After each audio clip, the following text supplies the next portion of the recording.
Alam niyo ba yung feeling na nag-live ka naman pero konti lang yung umu-order at minsan wala pang umu-order? If that is your problem, this video is really for you. Watch till the end dahil tutulungan kita based on my own experience. Hi everyone! This is Teacher Nancy at palagi po ako nagbibigay ng mga TikTok affiliate tips based on my own experience. Kaya guys, if you are interested with this topic, please do follow my account. For me, mas madaling makabenta during live compared sa pag-post ng mga videos. Kasi for me, konti lang yung percent ng probability na mag-viral yung isang video, guys. Especially kapag high quality talaga yung ginagawa mong video or ina-upload mo. Pero sa live selling, yung pinakamaganda kasi direct kang nag-promote ng products sa mga potential buyers. Ano nga ba yung dapat gawin habang nag-live? Mamshi, ayan. Yan yung palaging tanong sa akin kung ano yung ginagawa ko habang nag-live. Number 1, the first tip guys is dapat energetic ka at nasa kondisyon yung katawan nyo. Kasi guys, kapag energetic tayo during live, mas maraming potential buyers yung manonood knowing na yung nagsasalita ay hindi masyadong boring. Yung pagla-live selling guys is parang nasa classroom lang yan. Kapag masyadong boring yung teacher natin, yung mga students ay walang ganang makinig at palaging nakikipagdaldalan. Dito sa live selling kapag energetic ka at napaka-informative ng binibigay mong information during live, ang daming nag-i-stay ng mga viewers. So that is tip number 1. Tip number 2, mag-invest tayo sa isang cellphone na maganda yung quality ng camera. Kasi guys, kahit wala tayong ring light, knowing na kapag maganda yung ating cellphone, maganda yung camera natin, mas maganda yung resolution natin during live. Just in case naman na hindi pa tayo nakakapag-invest ng cellphone na merong magandang camera, gumamit po tayo ng mga ring lights. Ayan, so tip number 3. Tip number 3 guys, ayan, meron akong hawak na isang nasi cook pan.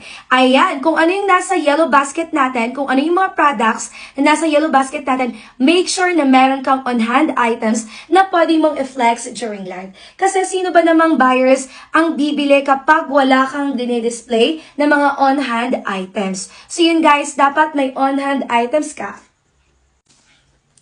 Tip number 4, dapat alam mo yung full description ng product na binebenta nyo guys. So just for example, this one, ayan, i-explain natin kung ano yung mga advantages using this product, ano yung mga do's and don'ts guys. Dapat alam nyo po yung full description kasi kahit anong tanong ng mga buyers nyo, ayan, kahit paikot-ikutin kayo sa kakatanong, alam nyo po kung paano sasagutin yung mga questions nila. At dun pa lang, ayan, the moment na ma-answer nyo yung mga questions nila, ayan, ang laki ng potential na bibili talaga sila during live. Tip number 5, guys, dapat meron tayong stable internet.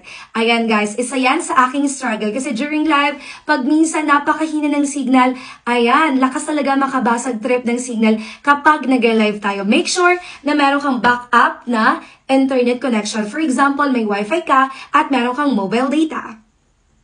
At number 6, be friendly. So, ika nga yung sabi nila, customer is always right. Dapat maging polite tayo sa pagre-reply sa mga comments. Just for example, na merong mga bastos sa mga comments sa mga buyers natin. So, yun yung time na, ayan, i-correct natin yung kanilang mga bad comments. So, dapat maging friendly tayo para makita ng mga buyers na, oh, ang sarap pakinggan na nag-live. Napakaganda dahil napaka-friendly niya.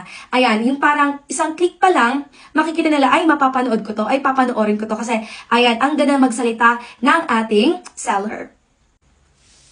At tip number 7 guys, ayan, it's a big no-no talaga guys. Wag na wag kang mahihiya during live. So dapat guys, all out ka kasi nga nagbebenta ka ng products, dapat hindi ka nahihiya sa pag-live.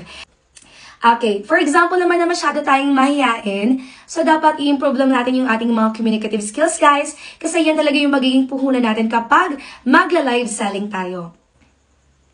Tip number 9, be grateful. Ayan guys, kahit magkano yung commission natin everyday, dapat maging grateful tayo guys kasi pinaghirapan natin.